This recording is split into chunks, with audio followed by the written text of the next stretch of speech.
жалған сөзің дагы кайталап айта алар бекен? Эл ошону көрүп туруш керек деп эсептейм. Анан кийин прокуратуранын айтканы, булар чындыктан коркконду, элдин пикиринен, элдин сотунан, тараптын сотунан корккондун далили болуп турат. Болбосо биздин көйлө коркуп атат. Алардын өңүн эл көрүп койбосун. Ел көрсө тойдо болобу, батада болобу, көчөдө болобу, бетиң жок акмак экенсиң деп айтат деп коркуп атышат. Маевский менен Мойдунгайым түшүнүктүү. Алар КТРден кайра сүйлөп, Россиясына кетет. Эми ол жерде калган адамдар ушинтип коркуп атса керек да, эл бар, журт бар депчи. Ошондуктан мен пикиримди айтып атам. Мен эмнени айтып атам? Менин пикирим.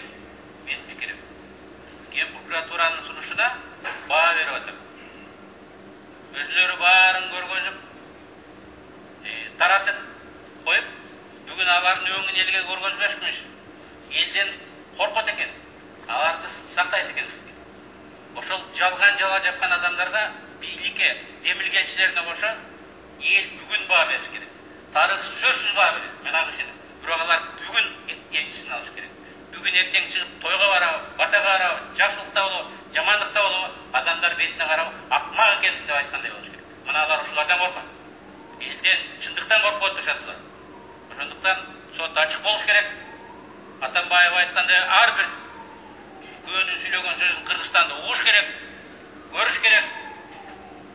Кантип жалган айтып аткандыгын биз мына ушул жерден далилдеп айтабыз. Ал далилге сотунан абынанбайбы мен билбейм. Бирок мен ишенем, эл ынанат. Мен дагы адвокаттардын айтканын колдойм. Себеби эмнеси калды? Эл көрүп.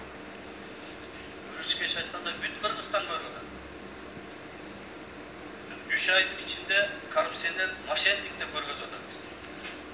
Анан ошо бизди коррупционер мошенник деп мүмкүн следовательдердин басым астында мүмкүн уюштурулган ошол свидетелдер бөлүмгө келип показания берместен элдин алдында бетибизге ачык айтсын. Бул биз үчүн абдан керек нерсе. Бул эл үчүн абдан керек нерсе. Ушул жерден биздин мойнубузга ошону айтып, бетибизге ошентип айтып, тарых алдында, эл алдында, Кудайдын алдында айтып кетсин. Анан сиз өзүңүз чечесиз. Ошондуктан урматтуу сот, мен сизден суранам, свидетелдерди жабылтпастан пресстан уруксат берип